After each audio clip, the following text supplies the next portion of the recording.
Hi guys, good morning. Welcome to March 18, 2021 హిందూలోని ఏటోలో చూద్దాం.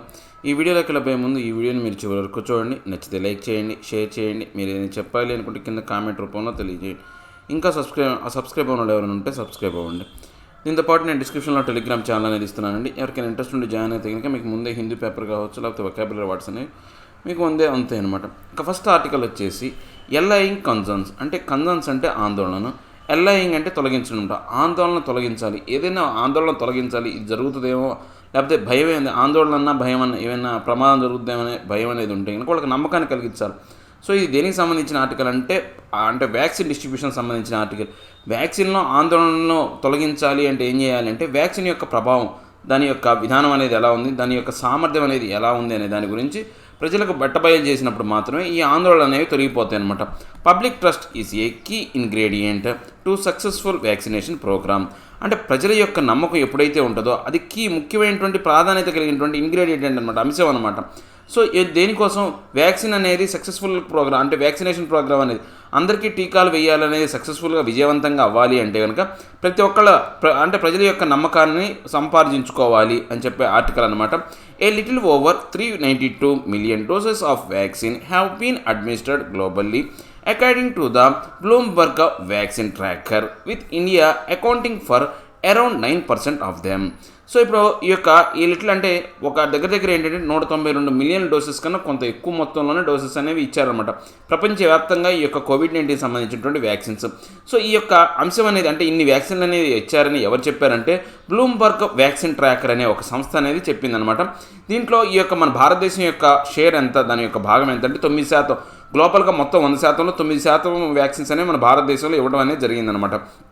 In the last week there have been a flurry of reports from Europe of blood clots developing in a very small fraction of those vaccinated and leading to a cascade of European countries announcing a temporary halt to their vaccination program involving the AstraZeneca AZ vaccine. So ఇప్పుడు మనం కనుక last week జరిగినటువంటి కొన్ని అంశాల ప్రకారం ఏంటంటే ఈ European reports ప్రకారం ఫ్లర్రీ అంటే ఏంటంటే ఒకసారిగా ఏంటంటే తడబాటు అనేది ఏర్పడింది అనమాట. ఈ యొక్క తడబాటు అంటే ఫ్లర్రీ అంటే తడబాటు లేకపోతే అవకతవకలు అనేవి ఏర్పడిందన్నమాట. ఎందుకని కొన్ని మైన్యూట్ కేసెస్లో ఏమైందంటే బ్లడ్ అనేది క్లాట్ అయిపోతుంది ఈ వ్యాక్సిన్ తీసుకున్న వాళ్ళకి, అది కూడా స్మాల్ ఫ్రాక్షన్ అనమాట వ్యాక్సినేటెడ్. దానికి కారణంగా ఏంటంటే యూరోపియన్ కంట్రీస్లో ఒక సమస్య అనేది క్యాస్కేడ్ అంటే ఏంటంటే ఒక అంతర్గతమైనటువంటి సమస్య అనేది ఏర్పడింది అనమాట. సో వాళ్ళు ఏం చేశారో ఆస్ట్రాజెనికాకు సంబంధించినటువంటి వ్యాక్సిన్ ఏదైతే ఉందో పంపిణీ అనేది పూర్తిగా నిలుపుదల చేశారనమాట. WHO and the European Medicines Agency have underlined that there is no casual link between vaccines and the occurrence of such clots. So ఇప్పుడు WHO వరల్డ్ హెల్త్ ఆర్గనైజేషన్ కావచ్చు, లేకపోతే యూరోపియన్ మెడిసిన్ ఏజెన్సీ అనేవి ఈ రెండు వాళ్ళు ఏం చెప్పారు అంటే ఈ యొక్క అంశానికి సంబంధించి వ్యాక్సిన్ ఇవ్వటం వల్ల ఆ యొక్క బ్లడ్ క్లాట్స్ అనేవి ఏర్పడిందనడానికి సరైనటువంటి ఆధారాలు లేవు, క్యాజువల్ లింక్ అనేది ఏమీ లేదు, దానికి సంబంధించినటువంటి ఏదైతే అంశం అనేది లేదు అని చెప్పానమాట. అంటే వాళ్ళకి బ్లడ్ క్లాట్ అవ్వడం అనేది నార్మల్గా జరిగిందనమాట. In fact there are less than 40 such occurrences reported so far, and that is much below the background of about 1000 to 2000 blood clots every single day in the general population, say studies based on the US population. అంటే ఇప్పుడు ఏంటి మొత్తం ఇలా blood clot అయిన వాళ్ళ సంఖ్య ఎంతమంది అంటే 40 మంది 40 మందికి మాత్రం అలా బ్లడ్ క్లాట్ అయిందనమాట ఇప్పటి వరకు వచ్చినటువంటి రిపోర్ట్స్ అనమాట. సో ఇప్పుడు మామూలుగా 1000-2000 మధ్యలో బ్లడ్ క్లాట్స్ అనేవి సింగిల్ డేలో కనుక జరిగితే దాని ప్రకారం యూఎస్ స్టడీ పాపులేషన్ ప్రకారమే అది సమస్యగా తీవ్రమైన సమస్యగా పరిగణించాలన్నమాట. These organisations advocate that the ongoing vaccine drives continue even accelerate as the rate of vaccination is not keeping pace with what is required to control the pandemic. అంటే ఇప్పుడు ఈ organisation ఏమి దీనికి సంబంధించినటువంటి అడ్వకేట్ అంటే ఈ యొక్క అంశాలన్నింటినీ కూడా పరిగణనలో తీసుకొని ఈ యొక్క వ్యాక్సినేషన్ డ్రైవ్ని కంటిన్యూ చేస్తూనే ఉన్నాయి అనమాట.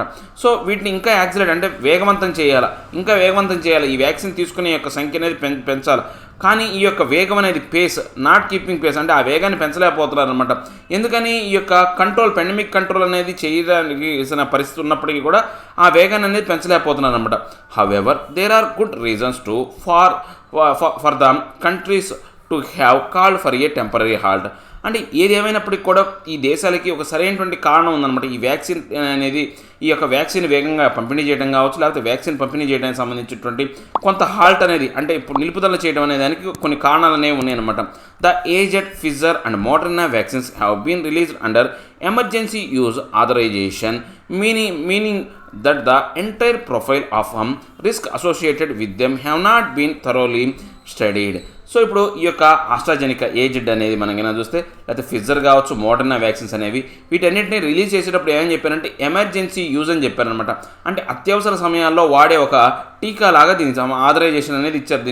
దీనికి అలాంటి స్టిక్కర్ అనేది బ్యాన్ అనేది వేశారనమాట.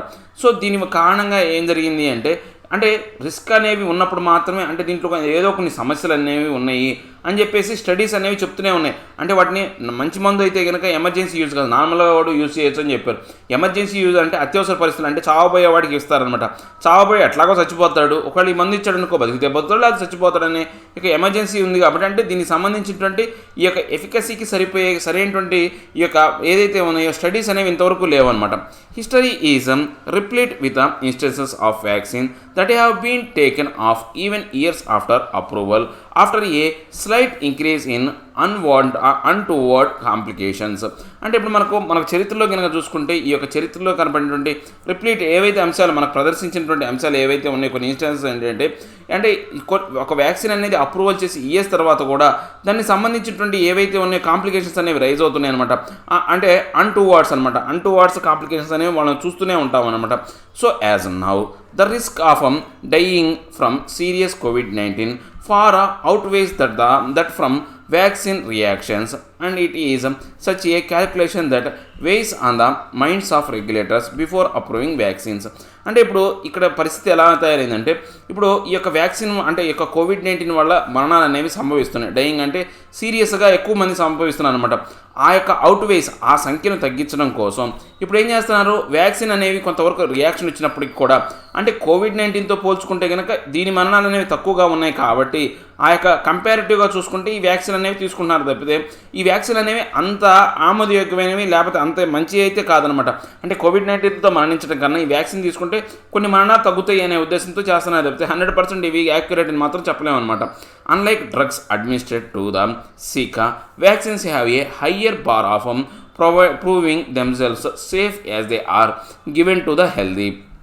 అంటే ఇప్పుడు మనకు డ్రగ్స్ అనేవి ఏదైనా రోగం వచ్చినప్పుడు మనం మందులు వాడతాం, వాటిని డ్రగ్స్ అంటాం. ఇప్పుడు మనం డ్రగ్స్ని వినియోగించేటప్పుడు కొంతవరకు సిక్ అనమాట. అంటే కొంతమంది మనం ఏం చేస్తాము, ఎవరికైనా డ్రగ్స్ ఎప్పుడు ఇస్తామంటే వాళ్ళ ఆరోగ్యం చెడిపోయినప్పుడు మాత్రమే మందులు అనేవి ఇవ్వడం అనేది జరుగుతుంది. కానీ వ్యాక్సిన్ మాత్రం అలా కాదనమాట. వ్యాక్సిన్ ఎలా ఉంటాయి, దానికన్నా చాలా వరకు ప్రాధాన్యత కలిగిన ఉంటాయి వ్యాక్సిన్ అనేవి డ్రగ్స్ కన్నా. ఎందుకని ఈ డ్రగ్స్ అనేది ఆరోగ్యం పాడైపోయిన వాడి మీద ప్రయోగిస్తారు, కానీ వ్యాక్సిన్ అనేది ఆరోగ్యవంతమైన వాడి మీద ఆ వ్యాక్సిన్ అనేది ఇస్తారనమాట.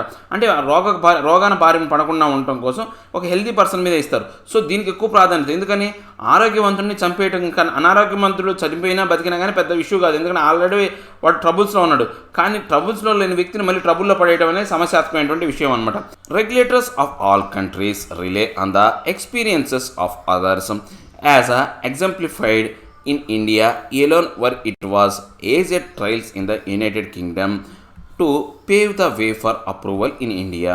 అంటే ఇప్పుడు రెగ్యులేటర్స్ అన్ని దేశాలకు సంబంధించినటువంటి ఈ యొక్క రెగ్యులేటర్స్ అనేవాళ్ళు రిలే ఆన్ ద ఎక్స్పీరియన్సెస్ అనమాట. అంటే వాళ్ళు వేటి మీద రిలే అంటే ఆధారపడటం అనమాట. కొన్ని వాళ్ళకు జరిగినటువంటి ఎక్స్పీరియన్సెస్ మీద ఆధారపడి అంటే వేరే దేశాల మీద జరిగిన ఎక్స్పీరియన్స్ మీద ఆధారపడి మన భారతదేశానికి వచ్చిందనుకోండి, ఈ యొక్క ఏజెడ్ ట్రయల్స్ అనేవి యునైటెడ్ కింగ్డమ్లో జరిగినాయి అనమాట. ఆ ట్రయల్స్ ఆధారితంగా మనకు ఒక మార్గం అనేది ఏర్పడింది అనమాట. దీనికి మన భారతదేశంలో కూడా ఈ యొక్క ఏజెడ్కి అప్రూవల్ ఇవ్వాలనే మార్గం అనేది ఏర్పడింది అనమాట. Therefore a warning in one country must immediately activate the sensors in another. అంటే ఇప్పుడు దేర్ ఫోర్ మనకేంటి ఇప్పుడు వార్నింగ్ అనేది ఏర్పడింది అనమాట. అంటే ఒక కంట్రీలో కనుక అది ఓకే అయిందనుకోండి, దానికి సంబంధించినటువంటి యొక్క సెన్సార్స్ ఏవైతే అనదర్ కంట్రీలో కూడా అంటే దాన్ని ఉపయోగించుకొని ఆ ట్రయల్స్ ఉపయోగించుకొని వేరే దాంట్లో కూడా చేయడం అనేది ఇప్పుడు వార్నింగ్ అనమాట. ఇప్పుడు ఇది India has a long experience with vaccinations as well as expertise in evaluating risk. అంటే ఇప్పుడు మన భారతదేశానికి ఈ యొక్క వ్యాక్సిన్ సంబంధించినటువంటి వ్యాక్సిన్ అందించడంలో చాలా పెద్ద ఎక్స్పీరియన్సే ఉందన్నమాట. దాంతోపాటు ఈ యొక్క ఏవైతే ఉందో ఈ యొక్క ఎక్స్పర్టైజ్ అంటే ఎవాల్యుయేట్ రిస్క్ సంబంధించిన వాటిని మనం అంచనా వేయడంలో కూడా చాలా వరకు మనకు ఏంటి అంటే అనుభవం అనేది ఉందన్నమాట. However transparency and prompt data sharing their by building public trust is not one of it's strong suits. అంటే ఇప్పుడు ఏంటి ఏది ఏమైనప్పటికీ కూడా పారదర్శకత అనేది, తర్వాత ప్రాంప్ట్ డేటా షేరింగ్ అనేది, దాంతోపాటు ఏది అయితే బిల్డింగ్ పబ్లిక్ ట్రస్ట్ అనమాట ప్రజల యొక్క నమ్మకాన్ని పొందడం అనేది ఇప్పుడు ఏంటి అది ఒక్కటే ఇప్పుడు స్ట్రాంగ్ సూట్ కాదు, అది ఒక్కటే ఇప్పుడు ప్రస్తుతం ఉన్నటువంటి ప్రధానమైనటువంటి అంశం కాదనమాట.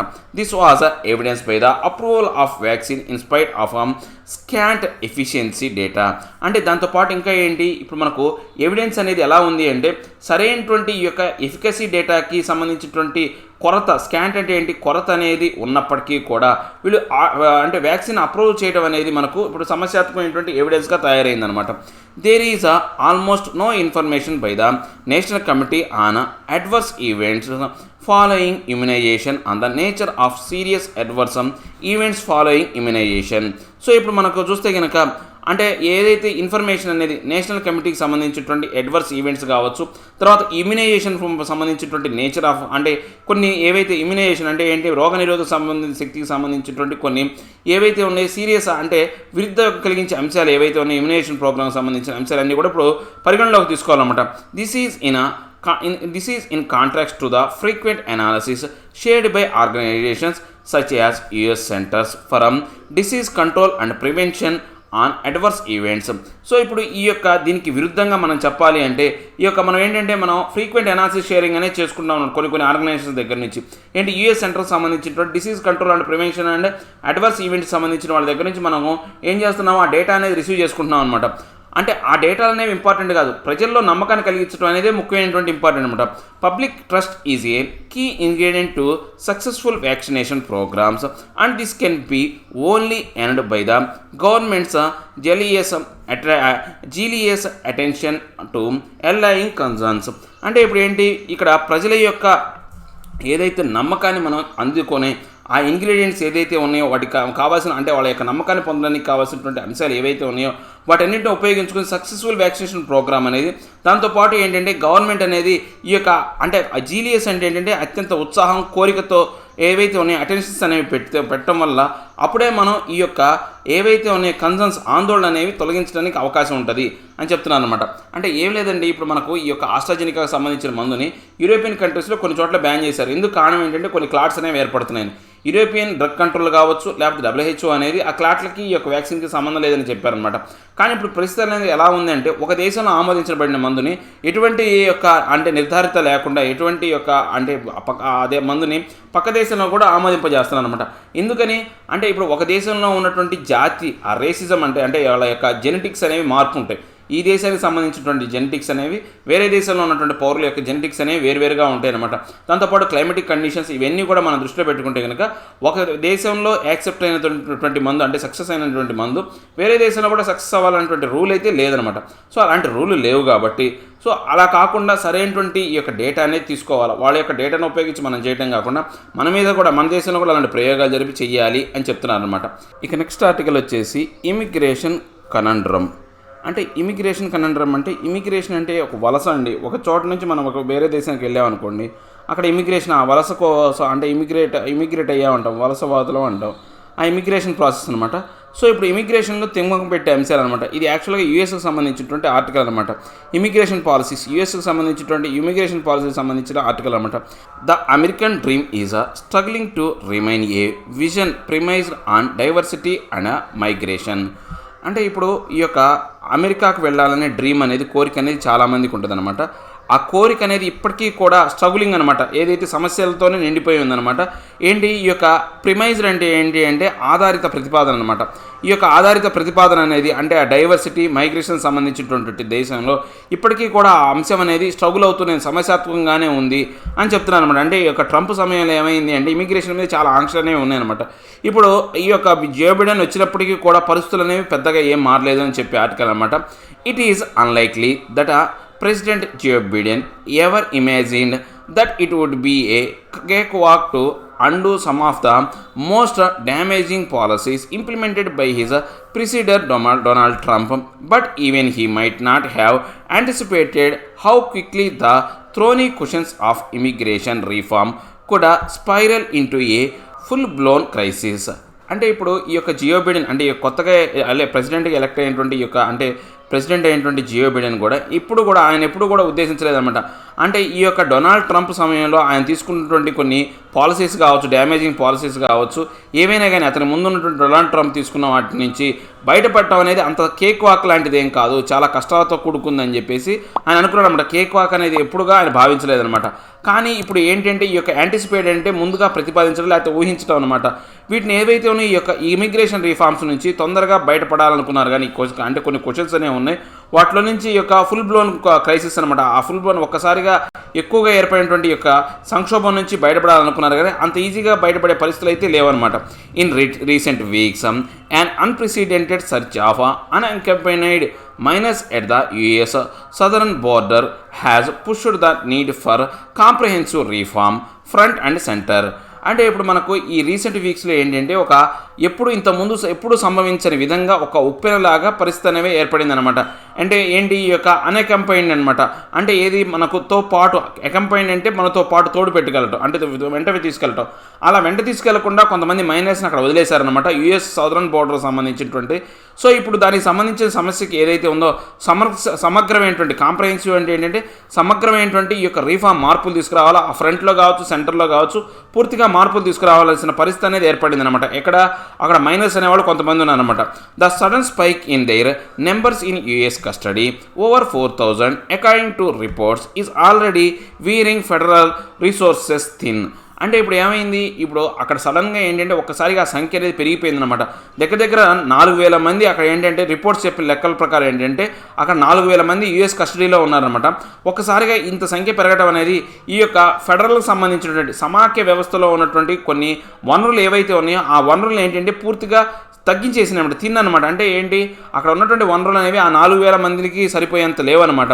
Secretary of homeland security Alejandro Mayorkas struck a grim note when he said the US was on pace to encounter more individuals on the southwest border than we have in the last 20 years.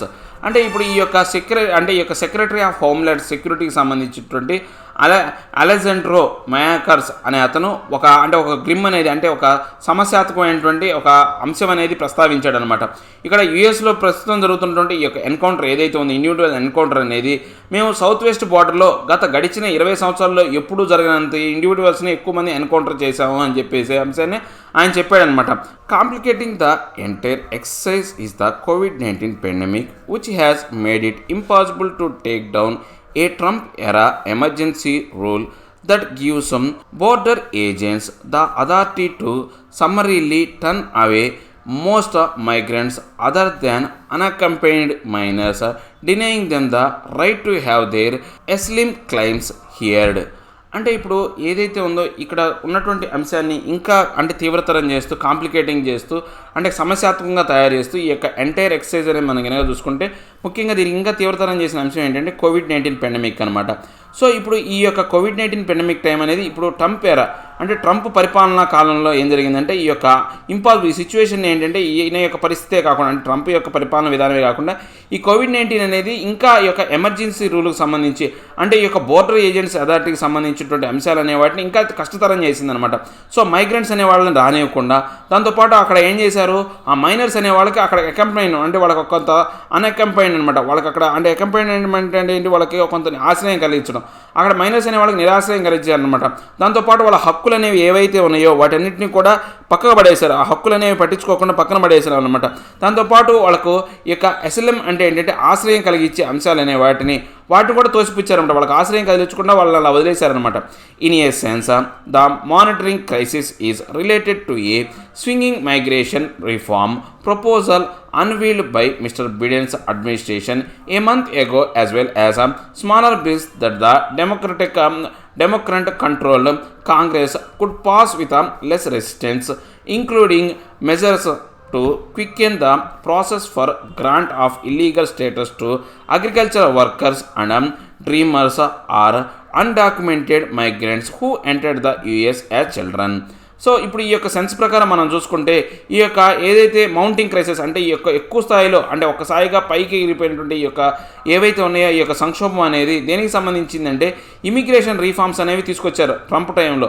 ఆ proposal ఏదైతే ఉందో ఆ యొక్క proposal అనేది ప్రదర్శించడం కారణంగా ఇప్పుడు ఏంటి ఆ ఇమిగ్రేషన్ రీఫార్మ్స్ తీసుకురావడం వల్ల ఇప్పుడు ఈ సమస్య అనేది పెరిగిపోయింది. అప్పుడు ఏంటి ఇమిగ్రేషన్ సమస్య ఉండడం వల్ల వాళ్ళందరూ ఏర్పడింది. ఇప్పుడు ఈయన ఏం చేశాడు, బిడెన్ ఏం చేశాడు, కొత్తగా ఇమిగ్రేషన్ ప్రపోజల్స్ అనేవి ఆయన ఏం చేశాడు అన్వీల్ ప్రదర్శించాడు అనమాట. అంటే ప్రదర్శించేసరికల్లా మళ్ళీ ఇప్పుడు ఈ సమస్య అనేది తిరిగి మొదలైందనమాట. సో ఒక నెల క్రితం ఈయన ఈ యొక్క ఇమిగ్రేషన్లో మార్పులు తీసుకొస్తారనేసరికల్లా ఎవరైతే ట్రంప్ సమయంలో బాధితులయ్యారో వాళ్ళందరూ కూడా మళ్ళీ ఇప్పుడు ఏంటి ఈ క్రైసిస్ అనేది సంక్షోభం అనేది ఏర్పడింది అనమాట. సో ఇప్పుడు ఈ యొక్క స్మాలర్ బిల్స్ ఏవైతే ఉన్నాయో ఈ డెమోక్రటిక్ కంట్రోల్ కాంగ్రెస్ పార్టీలో ఉన్నటువంటి ఈ యొక్క సమస్య ఏదైతే ఉందో ఈ యొక్క లెస్ రెసిస్టెన్స్ అనేది ఇవ్వడం వల్ల ఏమైందంటే ఈ యొక్క ప్రాసెస్ అనేది క్విక్ అయిందనమాట. అంటే వాళ్ళకి లీగల్ స్టేటస్ అనేది అంటే చట్టబద్ధంగా వాళ్ళకి ఏంటి ఒక స్టేటస్ అనేది కల్పించాలా. ముఖ్యంగా ఎవరు అగ్రికల్చరల్ వర్కర్స్, తర్వాత డ్రీమర్స్ అమెరికాలో జీవించాలని కోరిక కలిగిన వాళ్ళు, తర్వాత అన్డాక్యుమెంటెడ్ ఇమిగ్రెంట్స్ అనమాట. ఈ యొక్క వీళ్ళందరూ కూడా ఎప్పుడు వాళ్ళ యొక్క యూఎస్కి వెళ్ళారు అంటే వాళ్ళు చిన్న వయసులో ఉన్నప్పుడు యూఎస్కి వెళ్ళారు అనమాట. వాళ్ళు చిన్నతనం నుంచి అక్కడే ఉన్నారు. అలాంటి వాళ్ళందరికీ ఇప్పుడు ఏంటి కోరికలు అనేవి కలిగిన ఈ యొక్క ఇమిగ్రేషన్ పాలసీస్లో మార్పులు తీసుకొస్తారు అనగానే there are also plans under way to redress the ills of the legal migration system. Many obstacles to which were erected by the Trump White House, including a controversial rule to raise a mandatory minimum pay for foreign workers on the H-1B visa for skilled immigrants that is largely granted to Indian nationals. అంటే ఇప్పుడు ఏంటి ఇంకా కొన్ని plans ఉన్నాయి, కొన్ని ఏంటి కొన్ని అంశాలు అనేవి ఉన్నాయన్నమాట. వీళ్ళే కొన్ని చర్యలు తీసుకోవాల్సిన అంశాలు ఉన్నాయన్నమాట. అంటే ట్రంప్ టైంలో ఏవైతే ఉన్నాయో ఇల్లీగల్ అంటే ఇల్ ఎఫెక్ట్స్ అనేవి అంటే అనారోగ్యవంతకరంగా కొన్ని తీసుకున్నటువంటి అంశాలు అనేవి తిరిగి రిడ్రెస్ అనమాట. వాటిని తిరిగి గుర్తించి వాటిని బాగు చేసే అంశాలు, ఇంకా దాంతోపాటు కొన్ని అవరోధాలు అనేవి ఉన్నాయన్నమాట. అవన్నీ ట్రంప్ వైట్ హౌస్ టైంలో జరిగినాయి అనమాట. వాటన్నిటిని తొలగించడానికి అంటే ట్రంప్ వైట్ హౌస్ టైంలో ఎరెక్టెడ్ అంటే నిర్మించబడడం జరిగిందనమాట. వాటన్నిటిని తొలగించడానికి ముఖ్యంగా ఏంటి కొన్ని కాంట్రవర్షియల్ రూల్స్ అనేవి ఉన్నాయన్నమాట. అంటే ఎవరైతే ఈ యొక్క H-1B వీసా మీద వస్తారో వాళ్ళకి ఖచ్చితంగా ఇంత మినిమం పే అనేది ఇవ్వాలి అని చెప్పేసి కొన్ని కాంట్రవర్షియల్ బిల్స్ అనేవి ఉన్నాయన్నమాట. ఆ బిల్స్ వల్ల ఏంటి అంటే ఇలాంటి బిల్స్ అనేవి ఎక్కువ శాతం అనేది ఇండియన్ వాళ్ళ నేషనల్స్కి గ్రాంట్ అయినాయి అనమాట. ఇలాంటివన్నీ కూడా ఇప్పుడు తొలగించాల్సిన పరిస్థితి అనేది ఉందన్నమాట. Similarly some analysts have estimated that the Biden administrations proposed immigration bill could potentially increase annual green card or permanent residency numbers by 35%. అంటే ఇప్పుడు మనకు సిమిలర్గా కొంతమంది అనలిస్టులు ఏం చెప్తున్నారంటే వీళ్ళు బ్రిటన్కి సంబంధించినటువంటి అడ్మిషన్ కాలంలో మనకు వీళ్ళు అంచనాల ప్రకారం ఎలా ఉంది అంటే ఈ యొక్క ఇమిగ్రేషన్ బిల్లు వల్ల ఈ యొక్క గ్రీన్ కార్డుకు సంబంధించిన సంఖ్య అనేది యాన్యువల్గా పెరిగే అవకాశం ఉంది. పొటెన్షియల్గా ప్రభావవంతంగా ఇంక్రీజ్ పెరిగే అవకాశం అనేది ఉంది. దాంతోపాటు పర్మనెంట్ రెసిడెన్స్ నెంబర్ అనేది మనం కనుక చూస్తే 35% అనేది పెరిగే అవకాశం ఉందన్నమాట ఈ యొక్క బిడెన్ చేస్తున్నటువంటి నిర్ణయం వల్ల. Mister Biden's broader omnibus immigration legislation proposal includes an 8-year path to citizenship for the nearly 11 million undocumented immigrants and the US of a high-tech system for border patrol enforcement. అంటే ఇప్పుడు మనం కనుక చూస్తే ఈ బిడెన్కి సంబంధించినటువంటి ఈ యొక్క ఏదైతే ఉందో ఈ యొక్క బ్రాడర్ అనమాట. అంటే ఆయన యొక్క విధానాలు అనేవి ఏంటి విశాలవంతమైనటువంటి దృక్పథం. తర్వాత ఓమ్నిబస్ అంటే ఏంటంటే అనేక విషయాలతో కూడిన సమాహారం అనమాట. ఏది ఇమిగ్రేషన్ లెజిస్లేషన్ సంబంధించినటువంటి ప్రపోజల్స్ వల్ల రాబోయే కాలంలో ఏంటంటే ఒక 8 years వరకు వాళ్ళకు పాత్వే అనమాట, ఒక అవకాశం అనేది ఉందన్నమాట.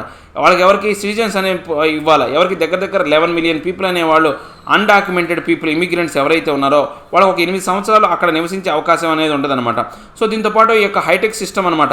అంటే ఇప్పుడు మనకు ఇంతకుముందు ఏంటంటే ఈ యొక్క అమెరికా చుట్టూ ఈ యొక్క ముఖ్యంగా మెక్సికో నగరానికి అంటే ఆ మెక్సికో దేశాన్ని కలవకుండా కొన్ని ఏదైతే ఉందో ఈ యొక్క బోర్డర్కు సంబంధించినటువంటి గోడ అనేది నిర్మించాలనుకున్నారనమాట. అలాంటి నిర్మాణం కాకుండా హైటెక్ ఏదైతే ఉందో బోర్డర్ పెట్రోల్ ఎన్ఫోర్స్మెంట్ అనమాట, పెట్రోలింగ్కి సంబంధించినటువంటి ఎన్ఫోర్స్మెంట్ అనేది తీసుకురావాలని చెప్తున్నారనమాట. The right led by the vocal Congressional Republican minority has attacked all such proposals as not being tough enough and encouraging the border surge, whereas the left led by Democrats such as Representatives Ilhan Omar and Alexandria Ocasio-Cortez have taken on Mr. Biden for not being humane enough. అంటే ఇప్పుడు ఏంటి దీనికి సంబంధించినటువంటి right, ఈ హక్కు అనేది ఎలా ఉండబోతుంది అంటే ఈ యొక్క వోకల్ కాంగ్రెషనల్ రిపబ్లిక్ మైనారిటీ, అంటే ఈ యొక్క కాంగ్రెస్కు సంబంధించినటువంటి రిపబ్లిక్ మైనారిటీ ఎవరైతే ఉన్నారో వాళ్ళు దీని మీద దాడి చేసే అవకాశం ఉందన్నమాట, ఇలాంటి ప్రపోజల్స్ మీద. ఎందుకని ఈ యొక్క ప్రపోజల్స్ అనేవి ఈ యొక్క బోర్డర్లో ఈ యొక్క ఉప్పొంగుతున్నటువంటి సమస్యలు ఏవైతే ఉన్నాయో వాటిని సరిగా పరిష్కరించే అవకాశం లేదనమాట. దాంతోపాటు ఈ యొక్క లెఫ్ట్ కావచ్చు, లేకపోతే ఈ యొక్క డెమోక్రట్స్కి సంబంధించినటువంటి రిప్రజెంటేటివ్ అయినటువంటి ఇల్హాన్ ఒమర్ కావచ్చు, అలెగ్జాండ్రియా ఒసికా కోర్టేజ్ అనే వీళ్ళిద్దరు కూడా ఈ యొక్క ట్రంప్ ఏదైతే తీసుకుంటున్నాడో ఆ నిర్ణయం అనేది అంటే యొక్క మానవీయతమైనటువంటి, అంటే ఈ యొక్క మానవీయ కోణానికి దృక్పథానికి వ్యతిరేకంగా సరిపోయేంతే కాదు అని చెప్తున్నాను అనమాట. The intractable immigration conundrum that the country has wrestled with from its very inception is whether the American dream is an inclusivist vision of economic growth premised on embracing diversity and skilled migration, or whether the Trumpian American first battle cry for a nativist populism will carry the day. అంటే ఇప్పుడు మనకు ఏదైతే ఉందో ఈ యొక్క immigrations పాలసీకి సంబంధించినటువంటి అంశాల ప్రకారం మనం ఆలోచిస్తే కనుక ఈ యొక్క కన్కాండ్రమ్ అంటే ఏంటి, తికమక పెట్టే అంశాలు ఏవైతే ఉన్నాయో మనకు దేశానికి సంబంధించినటువంటి, అంటే అమెరికా యూఎస్ సంబంధించినటువంటి ఆ దేశానికి సంబంధించి తికమక పెట్టే అంశాలు ఏంటి అంటే ఇక్కడ మనకు ఏదైతే అమెరికన్ డ్రీమ్కి సంబంధించినటువంటి ఇన్సెప్షన్ ఏదైతే ఉందో ప్రతి ఒక్కరికి ఏంటంటే అమెరికాకి వెళ్ళాలనే కోరిక అనేది ఉంటుందన్నమాట. దాంట్లో జాగృతలు పరచడానికి ఉపయోగపడే విధంగా ఉందో, లేకపోతే ఇంక్లూజివిస్ట్ విజన్ అనమాట. అంటే ఏంటి, అందరికీ అమెరికా వెళ్ళాలనే డ్రీమ్ని నిర్వర్తించడానికి ఈ యొక్క బిడెన్ ఈ పని చేస్తున్నాడో, లేకపోతే వాళ్ళ యొక్క ఎకనమిక్ గ్రోత్ అనేది యాక్చువల్గా అమెరికా అనేది ఆర్థికంగా అంతగా ఎదిగింది అంటే ఏంటంటే ఇతర దేశాల నుంచి వచ్చినటువంటి మైగ్రెంట్స్ వల్లే బాగా ఎదిగిందనమాట. సో ఈ యొక్క ఎకనమిక్ గ్రోత్ అనేది ఏదైతే ఉందో, ఈ యొక్క ప్రిమైజ్డ్ ఏదైతే ఉందో, అంటే ఇంత ముందు నుంచి చెప్తున్నటువంటి అంశం అనమాట, ప్రతిపాదిత ఆధారిత అంశం అనమాట. ఆ అంశం ప్రకారమే ఈ యొక్క ఎకనమిక్ గ్రోత్ని దృష్టిలో పెట్టుకొని, లేకపోతే ఈ యొక్క అంటే డైవర్సిటీ అండ్ స్కిల్ మైగ్రేషన్ ఏదైతే ఉందో ఆ అంశాలను, ఆ చిరాకు కలిగించే అంశాన్ని దృష్టిలో పెట్టుకొని చేస్తున్నారో, లేదా ట్రంపియన్ అంటే ఈ యొక్క ట్రంప్కు సంబంధించినటువంటి సమయంలో అమెరికన్ ఫస్ట్ విధానం అనేది ఒకటి ఉందన్నమాట. ఆ యొక్క విధానానికి సంబంధించి నేటివిస్ట్ పాపులిజం, అంటే ఎవరైతే ఉన్నారో స్థానికులకి ఎక్కువ ప్రాధాన్యత కలిగించే అంశం ప్రకారం ఏదైతే ఉందో అదంతా కూడా దాని ఏ అంశం అనేది కరెక్ట్గా చెప్తాం అనేది చెప్పలేమన్నమాట. అంటే ఇప్పుడు ఏంటి, ఏదైతే ఉందో అమెరికాకు వెళ్ళాలనే వాళ్ళ ప్రజల యొక్క కోరికల్ని నెరవేర్చడమా, లేకపోతే వాళ్ళని ఉపయోగించుకుని అమెరికా అనేది డెవలప్ అవ్వటమా, లేకపోతే ట్రంప్ టైంలో అమెరికా ఫస్ట్ అనే విధానానికి సంబంధించినటువంటి ఈ మూడు అంశాల్లో ఏ అంశం గురించి ఇప్పుడు ఈ యొక్క ప్రతిపాదనలు అనేవి జరుగుతున్నాయి, అంటే ఎవరికి ప్రయోజనాలు కలిగించాలనే అంశం గురించి ఎవరికి అర్థం కావట్లేదు అనమాట, తికమక పెడుతుంది అనమాట. ఆ అంశం అంతా కూడా తికమక పెట్టే విధంగా ఉందన్నమాట. What mister Biden does in the months ahead will help answer this question. అంటే ఇప్పుడు ఏదైతే ఉందో రాబోయే కాలంలో బిడెన్ చేసే పనులన్నీ కూడా, రాబోయే నెలల్లో బిడెన్ చేసే పనులన్నీ కూడా ఏంటంటే ఈ యొక్క ఇప్పుడు మనం ఏవైతే మూడు క్వశ్చన్లు అడిగాం ఆ క్వశ్చన్లకి సమాధానం చెప్పే విధంగా ఉండబోతుంది అని చెప్తున్నాను అనమాట. ఏం లేదండి, ఈ యొక్క ట్రంప్ సమయంలో ఏమైందంటే పూర్తిగా ఏంటంటే ఇమిగ్రేషన్ పాలసీలో చాలా మార్పులు అనేవి తీసుకొచ్చారనమాట. ఆ మార్పులన్నీ కూడా ఎలా ఉన్నాయి అంటే ఈ యొక్క అమెరికన్స్ ఫస్ట్ అనే విధానంలో ఉన్నాయన్నమాట. బిడెన్ వచ్చిన తర్వాత చాలా వరకు కొత్త మార్పులు అనేవి తీసుకొద్దాం అంటే ఈ యొక్క ఇమిగ్రేషన్ పాలసీలో మార్పులు తీసుకురావాలనగానే ఈ యొక్క బార్డర్ ఇష్యూ అనేది రైజ్ అయింది. బార్డర్ సంబంధించినటువంటి అమెరికాకు సంబంధించినటువంటి బార్డర్ ఇష్యూ కావచ్చు, లేకపోతే ఈ యొక్క మైనర్స్కి సంబంధించినటువంటి ఈ యొక్క వాళ్ళ యొక్క అంటే పౌరసత్వానికి సంబంధించిన అంశాలు అనేవి తలెత్తినాయి అనమాట. ఇప్పుడు ఉన్నటువంటి పరిస్థితుల్లో అంటే అమెరికన్స్ ఫస్ట్ అనే విధానం కరెక్టా, లేకపోతే అమెరికాకు ఇతర దేశాల నుంచి ఇతర దేశాల నుంచి వచ్చే వాళ్ళ వల్ల ఎకనామిక్ గ్రోత్ అనేది వస్తుందా, లేకపోతే అమెరికాలో జీవించాలనే కోరికను ఆ ఇతర దేశ వాళ్ళకు ఆ యొక్క కోరికను సాకారం చేయడానికి ఉపయోగపడే విధంగా ఉంటుందనే క్వశ్చన్లకి రాబోయే కాలంలో ఆయన పరిపాలన విధానం అనేది అర్థవంతంగా ఉంటుంది అని చెప్తున్నాను అనమాట. సో ఇవేంటి ఈరోజు నా హిందూలంటూ ఆర్టికల్ ఎక్స్ప్లెనేషన్. నా ఎక్స్ప్లెనేషన్ మీకు నచ్చే ఉంటుంది అనుకున్నాను. నచ్చితే లైక్ చేయండి, షేర్ చేయండి. మీరు ఏదైనా చెప్పాలి అనుకుంటే కింద కామెంట్ రూపంలో తెలియజేయండి. ఇంకా సబ్స్క్రైబ్ అవ్వడం ఎవరు ఉంటే సబ్స్క్రైబ్ అవ్వండి. Thank you very much.